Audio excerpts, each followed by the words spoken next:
Hello दोस्तों, स्वागत है आपका ICSE अड्डा में। तो आज का जो हमारा टॉपिक होने वाला है ये है आपका अर्थशास्त्र से। और अभी तक हमने 300 क्वेश्चन कंप्लीट कर लिया है। अगर अभी तक आपने नहीं देखा हो तो आप जाके प्ले लिस्ट में चेकआउट कर सकते हैं, वहाँ से आपको सारे वीडियो मिल जाएंगे।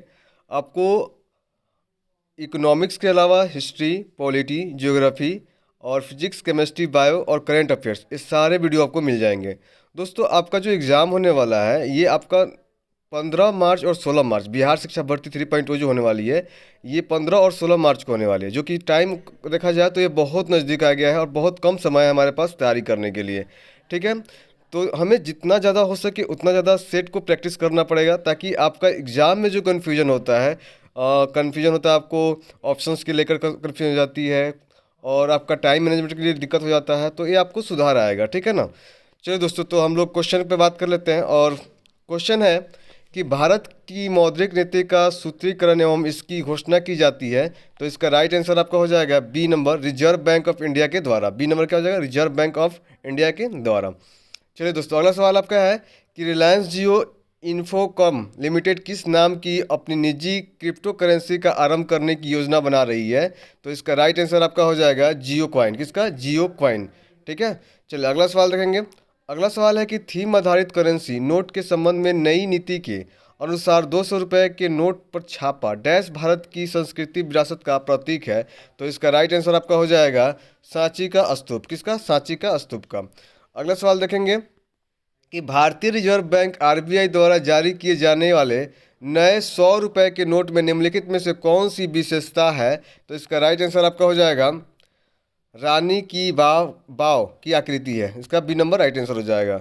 चलिए अगला सवाल आपका है कि किस यूरोपीय देश ने सर्वप्रथम बैंक नोटों की शुरुआत की तथा हाल ही में दुनिया में पहला कैशलेस नकदी रहित देश बनाने के कारण सुर्खियों में है। तो इसका राइट आंसर आपका हो जाएगा, देखिए दोस्तों, इसका राइट आंसर क्या है? स्वीडन है। क्या है? स्वीडन हो जाएगा। चलिए अगला सवाल है आपका कि मुद्रीकरण नोटबंदी के बाद निम्नलिखित में से किस मूल्य वर्ग के नोट पूरी तरह से बंद हो चुके हैं। तो इसका राइट आंसर आपका हो जाएगा 1000 रुपया। चलिए अगला सवाल है आपका कि बैंकिंग कारोबार की शुरुआत हेतु साझेदारी की अधिकतम सीमित संख्या क्या है। तो इसका राइट आंसर 20। कितनी है? 20 है। चलिए अगला सवाल देखेंगे। अगला सवाल है कि रिजर्व बैंक द्वारा अब तक मुद्रित सबसे बड़ी करेंसी कौन सी है। तो इसकी राइट आंसर क्या हो जाएगी? आपका हो जाएगा 10,000 रुपया। इसका राइट आंसर हो जाएगा। चलिए अगला सवाल आपका है कि इनमें से किस बैंक के वार्ड ने भारतीय महिला बैंक को स्वयं के विलय की मंजूरी दी है। तो स्वयं की विलय की मंजूरी किसने दी है? State bank of India. कौन दिया है? स्टेट बैंक ऑफ इंडिया ने दिया है। अगला सवाल है कि भारत का पहला बैंक जो केवल महिलाओं के लिए है, उसका राइट आंसर क्या हो जाएगा? राइट आंसर आपका देखिए यहाँ बी नंबर दिया हुआ है, महिला भारतीय महिला बैंक। कौन सी है? भारतीय महिला बैंक दिया हुआ है। चलिए अगला सवाल आपका है कि भारत में भुगतान बैंकों को निम्नलिखित में से किस गतिविधि की अनुमति नहीं है। तो इसका राइट आंसर हो जाएगा पैसे उधार देना। कौन सी? पैसे उधार देने की। अगला सवाल आपका है कि भारतीय रिजर्व बैंक जो कि RBI का नियामक प्राधिकरण है, वो क्या है? बैंकों से। क्या है? बैंकों। अगला सवाल आपका है कि IFSC जो है किसका संक्षिप्त रूप है। तो ये किसका संक्षिप्त रूप होगा? तो इसका राइट आंसर हो जाएगा इंडियन फाइनेंशियल सिस्टम कोड। ठीक है, बी नंबर इसका राइट आंसर आपका हो जाएगा। चलिए अगला सवाल देखेंगे कि ओपन मार्केट ऑपरेशंस RBI द्वारा की विक्रय विक्रय और क्रय को संदर्भित करता है। तो किसका करता है? राइट आंसर आपका सरकारी प्रतिभूतियाँ। किसकी? सरकारी प्रतिभूतियाँ। डी नंबर इसका राइट आंसर हो जाएगी। अगला सवाल आपका है कि द्विवार्षिक वित्तीय स्थिरता रिपोर्ट कौन प्रकाशित करता है। तो ये भारतीय रिजर्व बैंक। इसका राइट आंसर हो जाएगा ए नंबर। चलिए अगला सवाल देखेंगे। दोस्तों अगला सवाल आपका है कि नाबार्ड में भारत सरकार का हिस्सा कितना है। तो ये 99% है। कितना है? 99% है। अगला सवाल आपका है कि गैर निष्पादित संपत्ति शब्द निम्नलिखित में से किससे संबंधित है। तो इसका राइट आंसर आपका हो जाएगा बैंकिंग से। किससे है? बैंकिंग से है। ठीक है, चलिए अगला सवाल देखेंगे। अगला सवाल है कि वह दर जिस पर भारतीय रिजर्व बैंक अन्य बैंकों से ऋण लेती है क्या कहलाती है। तो इसका राइट आंसर हो जाएगा रिजर्व रेपो दर। क्या होती है? रिजर्व रेपो दर होती है। चलिए अगला सवाल है आपका कि आधार आधारित लेनदेन के लिए आँख की पुतली के स्कैन प्रमाणीकरण की सुविधा पेश करने वाला भारत का पहला बैंक है। तो इसका राइट आंसर आपका हो जाएगा, इसका राइट आंसर हो जाएगा एक्सिस बैंक। कौन है? एक्सिस बैंक है। चलिए अगला सवाल आपका है कि ARDC निम्न में से किस बैंक की शाखा नहीं है? तो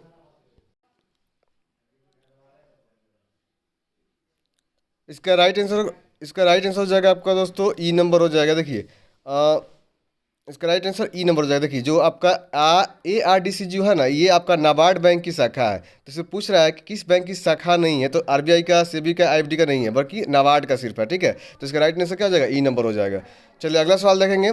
और अगला सवाल दिया हुआ है कि small industries and development bank, जिसको SIDBI का मुख्यालय कहाँ स्थित है? तो इसका राइट आंसर कहाँ पे है? लखनऊ में। कहाँ पे है? लखनऊ में स्थित है। चलिए अगला सवाल देखेंगे। निम्नलिखित में से कौन भारत सरकार की मौद्रिक नीति तैयार करता है? तो इसका राइट आंसर क्या हो जाएगा? RBI के गवर्नर। कौन हो जाएंगे? RBI के गवर्नर हो जाएंगे। चलिए अगला सवाल देखेंगे। अगला सवाल है कि 323 नंबर में कि भारत का सबसे पुराना सार्वजनिक क्षेत्र का बैंक है, तो ये कौन सा है? ये है आपका इलाहाबाद बैंक। कौन है? इलाहाबाद बैंक है। चलिए अगला सवाल है कि अर्थशास्त्र में बैंक की न्यूनतम ब्याज दर जिससे अधिक पर वह ऋण नहीं दे सकता के लिए शब्द का उपयोग किया जाता है, तो उसका क्या होता है? ये होता है बेस रेट। कौन सा होता है? बेस रेट होता है। ठीक है, चलिए अगला सवाल देखेंगे। गरीबी रेखा को निर्धारित करने के लिए कौन सा संगठन सर्वेक्षण करती है? तो इसका राइट आंसर हो जाएगा NSSO। क्या होगा? NSSO हो जाएगा। चलिए अगला सवाल देखेंगे।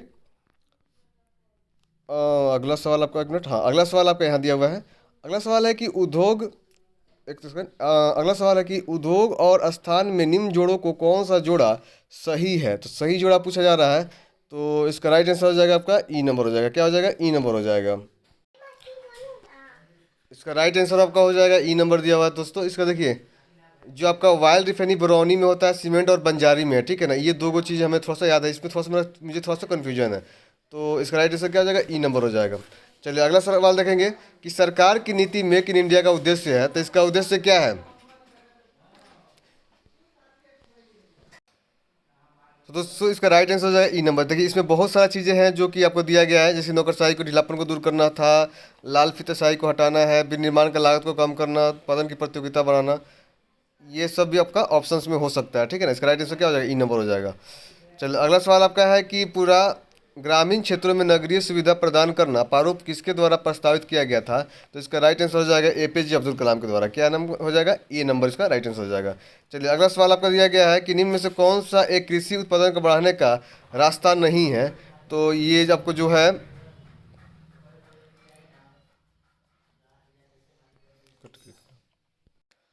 देखिए दोस्तों यहाँ पे जो आपको दिया गया है, अगर हम बात करें तो कुशल सिंचाई तो आपका उत्पादन में अच्छा काम करता है, और ये गुणवत्ता बीज भी यूज करना अच्छी बात है। लेकिन कीटनाशकों का प्रयोग करने से ना बहुत सारा दिक्कत हो जाता है, और उर्वरकों का प्रयोग, ये दोनों जो आपका हो जाएगा ना, ये थोड़ा सा गलत है, ये आपका अच्छा रास्ता नहीं है बढ़ावा देने का उत्पादन का। इसलिए राइट आंसर क्या हो जाएगा? ई नंबर हो जाएगा।